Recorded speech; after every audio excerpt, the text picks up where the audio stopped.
So Dave, what do you think it would be like to have sorcerer's powers just manifest? I don't know. I kind of feel like if you're a divine soul, there would be like angelic choirs and stuff going on. If our D&D games have taught us anything, wild magic sorcerer is going to spend some time as a potted plant. You in there, Ted? Can you hear me? What about Shadow? What if we did the whole video as Shadow Sorcerers? Wouldn't that just be a podcast?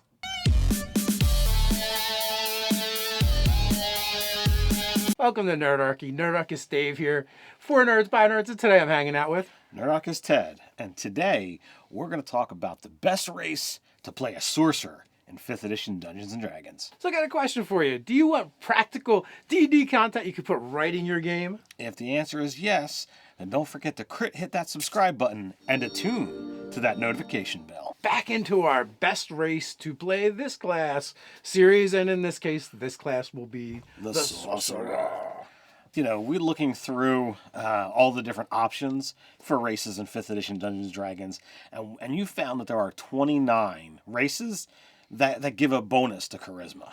Yeah, I mean, there's a little bit of a disclaimer that we can get into later on. They're not actually 29 unique races, but I will say there are like 29 different options. That is true. Obviously, if we're talking about sorcerers, charisma is going to be your main stat. There's some other stats that can be quite useful, like dexterity or constitution. Depending upon what flavor of sorcerer you're really planning to play, because there's options. There's definitely options. But all of them have one thing in common. Their spellcasting is derived from their charisma modifier. So that's very important. You know, speaking of disclaimers, for all of the best race videos that we're doing, we always got to throw out those races that get a floating plus that you can put wherever you want, and we're up to 4. They're going to be good at just about everything. So you're human, you're half-elf, you're Warforged Envoy, and now the Simic Hybrid. They get those floating pluses, so they're great at everything. Yes. In this case, the half-elf is actually really suited to a sorcerer as well because of where their pluses fall in addition to their floating pluses. But you know what? If we're throwing out their disclaimers out there, we might as well throw this disclaimer. And what's that? That is, this video is sponsored by D&D Beyond. It just makes, researching these videos so much easier. Building our characters so much easier, building our campaigns and setting them up in D&D Beyond, not to mention all the free content that they have over there. I enjoy just, looking around D&D Beyond. You can check out the videos, you can check out the articles, but it's a great place to go and find monsters, build monsters, look at awesome magic items, and make your own as well. So with that, check out our awesome sponsor, D&D Beyond, and now let's pick the best race to play a sorcerer. All right, so diving into, each particular book, we break down, where you can find each of the things, and we always start off with the player's handbook. It makes sense. It's probably the first book you're going to own if you're going to own a D&D book. A lot of these are also in the basic rules, but you can sort that all out over on D&D Beyond. But anyway, so we have Dragonborn. Of the elves, we have Drow. We also have the half-elf in there as well. We got the Lightfoot halfling, we got the human, and of course, tiefling. And we have the tiefling. So that gives us 6 races in the player's handbook. And, a lot of them are really good choices. Well, all those get a bonus to their charisma and plus other things. So they're all great choices. Next, moving on to Volo's Guide to Monsters. There's 6 options in Volo's Guide. You got 3 different Asmars. You've got the Tabaxi. You've got the Triton. And, let's not forget that hated race of the Yonsei Pureblood. I don't know, hated. I think players like that one quite a bit. All right, the players like him, but a lot of GMs just like, nah. Now, Mordecai and Tome of Foes actually has a ton of options in it. There are 9 options. Most of them are tiefling, mind you. But then we also have Elf, Eladrin, and Shadakai. I'm not sure exactly how you would say that. But you could go over to D&D Beyond and they'll tell you how to pronounce it. That's true. If you click the little sound icon, either Marissa Ray or Matt Mercer will tell you how it is said. Absolutely. So if you go to the Wayfinder's Guide to Eberron, you're going to find another 7 options that, I'll get a bonus to charisma. Yeah, we've got Changeling. We've got the elves over there. Both the houses of Shadow, basically. Thorani and Filarian, I'm probably butchering the hell out of them, but they're definitely options. Gnome, you have House Civis as well. You don't want to forget the Kalishtar The shifter Swift Stride is going to be a nice fit as well. But we have one more. Don't forget, Ted. There is also the Warforged Envoy over there with those floating pluses that could be in charisma. As we said earlier, and speaking of saying earlier, the Guildmaster's Guide to Ravnica has that Simic hybrid that we were talking about before. All the books that are out there, there's tons of choices that are going to give you a bonus to charisma, all of which would excel at sorcerer. Now, we're not saying you couldn't make a fun and enjoyable sorcerer that doesn't have that bonus to charisma, but those are the ones mechanically that are just kind of like built to be sorcerers. Absolutely. So, we always break down the different options. So after we look at those mechanical pluses, the next thing we want to look at is what races get features that are going to allow them to be suited towards a sorcerer. I feel like this one it's going to be, okay, do their features kind of line up with one of the sorcerer origins already? Or do they get spell-like abilities? Because let's face it, at its core, a sorcerer is a spellcaster. Now there are some things that, racially you could get that could give you things that sorcerers don't give, whether it be your mountain dwarf, which will give you access to armor and weapons, whether it's your hill dwarf, which is going to give you some more hit points. That kind of stacks up nicely with the draconic sorcerer, but they're not things that are going to make you a better overall spellcaster. But they're things that came up in discussion, and we figured, we'll toss it out there. Makes sense to me. So we've got the Dragonborn, right? If you really want to double down on, I am the descendant of dragons, Draconic Sorcerer makes a lot of sense. They also have kind of that little bit of an elemental feel to them with their resistance and their breath weapon. So Dragonborn kind of works nicely. I mean, the breath weapon, it resets on a short rest, so it gives you some extra damage potential, and that resistance. If you're in a spellcasting fight, you might just line up and not have to worry about as much pain. Next up is the elf. Okay, so we have the drow, which I feel like they work really well for the shadow sorcerer. I feel thematic there. You also, if you're in Ebron, you have both of the houses. Basically, their dragon mark tattoos invoke the power of shadow, so it's very thematic. That works. Finally, for elves, you also have the Eladrin as well. So they're very faith themed, which doesn't really matter, but they do get extra spellcasting. Speaking of spellcasting, all of the different variant tieflings that are out there, and we mentioned that there were a lot. Tieflings have the most options, and all of them have a different set of spells that they can use. You add more spellcasting to the sorcerer, who has the most flexible casting of any of the casters. Totally is going to fit and make you a better spellcaster. We could go to the opposite end of the spectrum from the tiefling and go with Azamar. The Azamars, they all have spellcasting abilities as well, and I feel like their features are lean very heavily towards that divine soul. The next thing we're going to look at is the Triton. Come on, these guys are just jam-packed with awesome abilities. So they're definitely going to fit there. Yeah, they get some spellcasting abilities that are going to add to it. Unfortunately, they don't bring a lot more to the table than that, but they do have that. I mentioned earlier about, getting into spellcasting duels. Yontai Pureblood brings to the table magic resistance, so advantage on, spell saves, and they're bringing, that extra spellcasting to the table.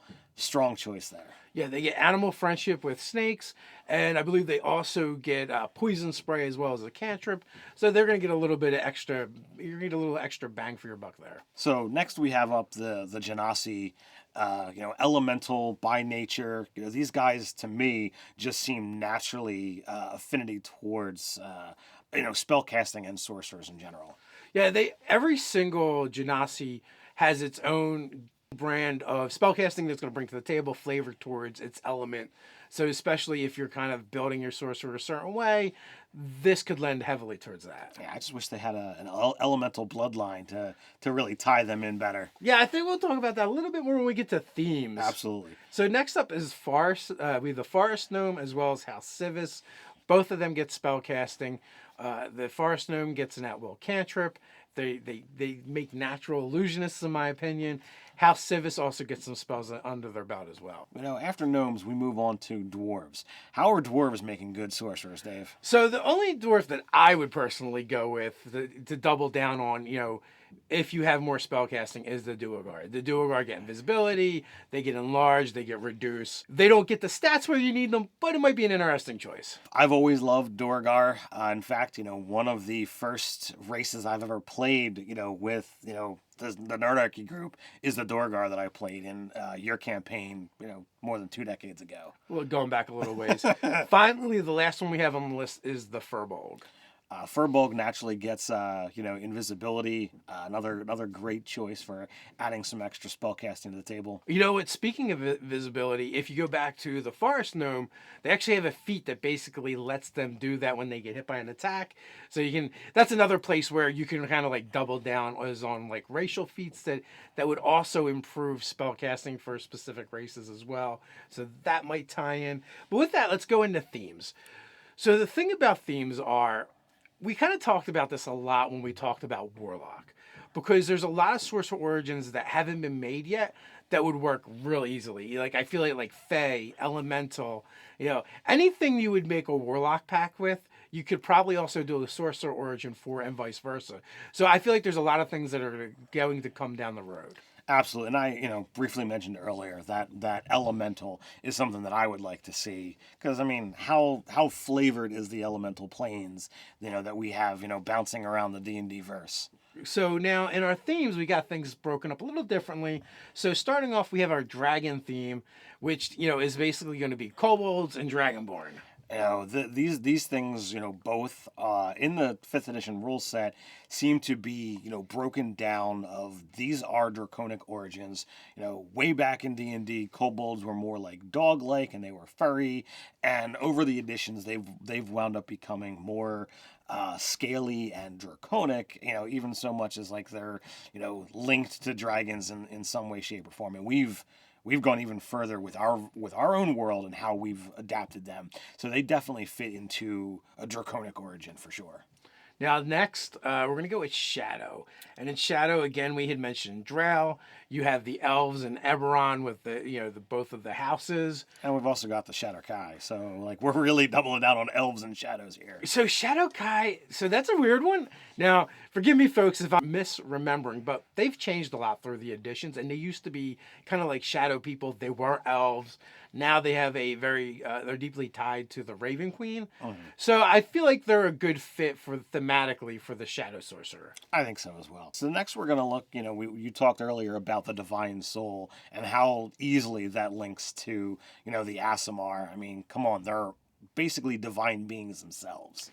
Yeah, they have an angelic advisor that they basically have on speed dial. They have very divine abilities. So combining that with Divine Soul, it's just a natural fit. If we look at, the closest thing we have to elementals, and that's the Storm Soul. Storm Sorcerer, I think fits very well with Genasi, both air and water. The theme that way. And then again, like we said earlier, later on, I feel like we're going to get a lot more options when it comes to Sorcerer Origins. So I think certain races are going to all of a sudden become a lot more thematic. We talked about some things that could be.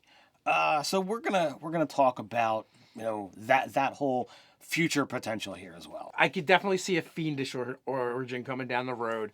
That would basically be all tieflings once again. We also, have the potential for the animal lords, and let's face it, we have, a huge, love of animal races out in the D&D verse.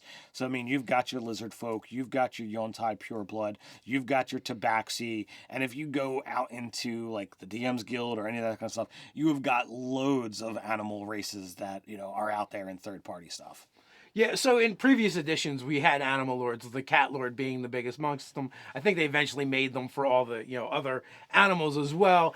These would easily fit into a warlock patron or a sorcerer origin, since we're talking about sorcerers. Absolutely.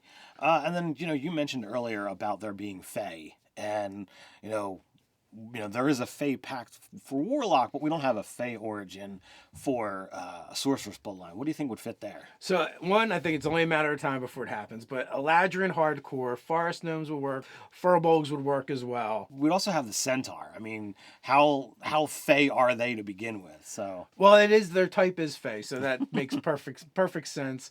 And then moving on, I think, eventually they're going to do an Elemental origin. That covers all the Genasi as well as the Triton very easily. Absolutely. And, given the elemental nature of, Dragonborn, you might even, link them there as well. Well, yeah, that's a good point. So with that, now we're going to have to pick our top 3 picks. Now, this is tough. I mean, we already said that there was a lot of options that are out there, 29 that have a mechanical plus. You have all of the different great features and, the amazing themes that we were just talking about. So it really has to boil down to, what is on each of the lists? What do we think is gonna be out there, future as well as, present, and what's ultimately gonna boil down and be the best sorcerer? All right, so we're going to start, with our number 3 pick, and that's because they fit the Draconic theme so well. They have the right stat adjustment, and that is the Dragonborn. All right, so it doesn't matter whether you're looking to, totally, dump your strength, not have a negative modifier, or whether you want to, be a crazy sorcerer and mix it up in combat. They totally can do it.